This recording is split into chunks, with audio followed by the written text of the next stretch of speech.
Hey everybody, Connor here with another Pokemon deck profile. This time, as you can see, I'm taking a look at Lost March, and thanks to the new Team Up expansion, Lost March has got a lot of new cards. Well, I say a lot, it's got, 2 new cards, but that has been enough, in my opinion, and a lot of other people's opinion, to get the consistency of this deck really up and running.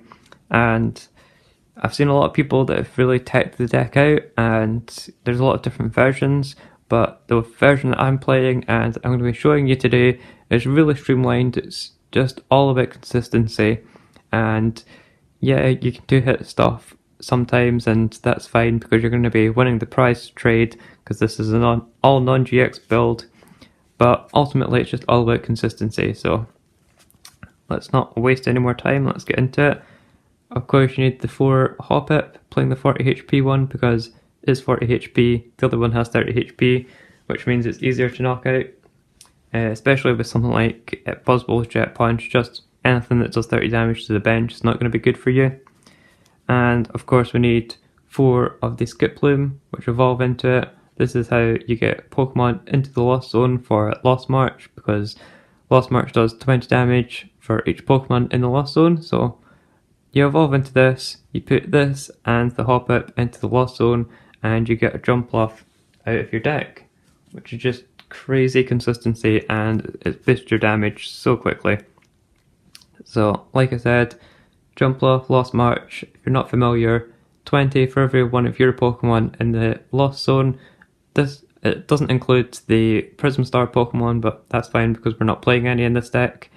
And this also has free retreat, which means that you can just go into it if something gets knocked out, and then you can go and choose something else if you want to.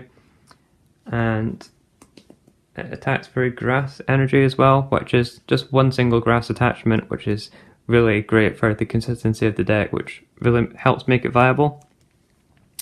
Also playing 3 Natu, also has the Lost March attack. This time it's for a double colorless energy. And the only downside with this Pokemon is it has 40 HP, but it gives us another attacker to go with, and it means that if we run out of all of our Jumpluff, we've attacked with all of them, we can go in with this, and this is also a basic Pokemon, so it's a lot easier to go in and attack with. And to help get more Pokemon in the Lost Zone, we have Trumbeak with Mountain Pass. It lets you play it from your hand, and if you do, you can put it straight into the Lost Zone.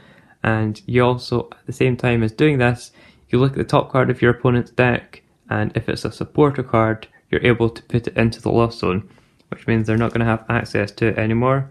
It's great, a little bit of disruption, but mainly it's to get the extra 20 damage into the Lost Zone. And of course, playing 4 of them to really max out, because that would be 80 damage if you can get all of those into the Lost Zone.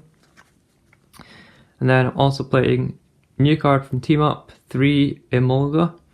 This has got the Nuzzle Gathering ability, which lets you search your deck for a Pokemon with Nuzzle, and also has nice free retreat. So if we start with this Pokemon, then we can just go into something else. This is our ideal starter. And I'm only playing 3 copies because I'm playing a 3rd Guzma, as you'll see.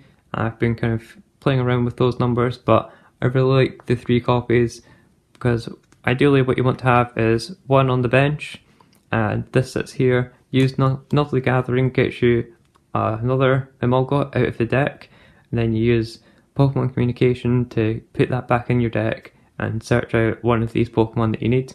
But also having the 2 copies lets you use Lost Blender, which puts Pokemon in the discard pile. If you choose Pokemon, in this case you can discard the 2 Emolga with Lost Blender, and that really boosts your damage.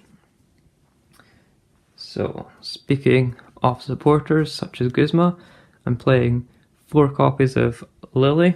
This is our ideal turn 1 supporter, so really getting a big hand from the start of the game, and also continuing to draw cards until we have 6 throughout the game is really ideal for this deck. Like I said, it's all about consistency and getting your Pokemon set up. So we have 4 copies of Cynthia. Again, same concept, you want to draw until you have 6. This just shuffles them in, so if you have a bad hand with a bunch of Pokemon that you can't play, such as, a bunch of Skip Bloom, and you don't want Skip Plume, you want the Hoppips because you don't have Hoppips out yet, then Cynthia's going to help you do that. I'm also playing 2 copies of Judge. This is again just for the draw power, but it's also going to disrupt your opponent, so it's very easy to get your Pokemon set up. So a little bit of disruption is going to really annoy your opponent, and you know, any kind of disruption when you're hitting for upwards of 120 damage, say, from the second turn of the game, that's really useful for you. And also the deck gets really small towards the late game, so Judge is going to help you keep some cards in your deck. And as I mentioned, playing 3 copies of Guzma, this is great because yes, you could play a 4th Emolga and then discard it or Lost Limit with Lost Blender, but I'd rather have an extra Guzma because if your opponent has something small like a Tapu Lele GX on their bench, you can just Guzma this up late game and knock that out if you're not able to knock out the active. If it's something bigger like a Tag Team GX, which has over 200 HP and you're not hitting 250 just yet. And I know a lot of people are playing Marshadow for Let Loose, and I'm playing Judge instead. That's simply because I'm not the biggest fan of Marshadow, and it's a bench Pokemon. It's a Pokemon that you could start with in your active, which I really don't want to have to do. I'd rather start with Emolga or Hoppip or Nato, anything else. Just any of the Pokemon that I have, I'd much rather start with those than a Marshadow. And it's a bench space that I don't want to be taking up. And I'd much rather be playing Judge. So that's my opinion. If you like Marshadow, then by all means play Marshadow. Going on to the items, playing 4 copies of Nest Ball, getting a basic Pokemon out of your deck and straight onto the bench is always going to be useful for you in the opening turns, and it's just at any point throughout the game really, because we have Natu as a basic Pokemon, so Nest Ball is a huge card. And we also have 4 copies of Great Ball, looking at the top 7 cards of your deck and getting a Pokemon out of that, then shuffling your deck. That's great because in turn 2, turn 3, if you have Hoppips on your bench, you can Great Ball and get into your Skip Plumes. You can get into the Trumbeaks, which is going to power up the deck and do more damage. And like I mentioned with Emolga, we have Pokemon Communication, which is a returning card. It's been printed before, but it's now in Team Up.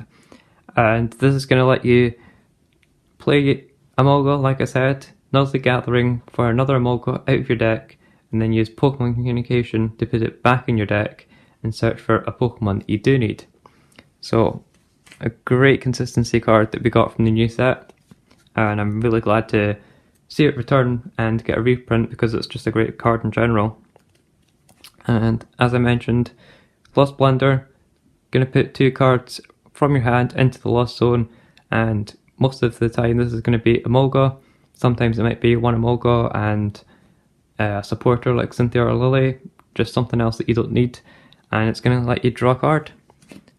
Mostly it's just going to be for Emolgas though, and that's why I'm only playing 3 copies rather than 4, because while this is a super consistent build of the deck, I don't really want to play 4 because you're just not going to use them all that much. You're only really going to use Lost Blender once or twice.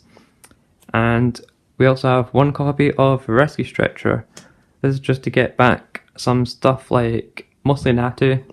If you're going in with Jumpluff, attacking with that, and then you go in with Natu a couple of times, you can use the Rescue Stretcher to shuffle those back in, recycle them. It's really useful.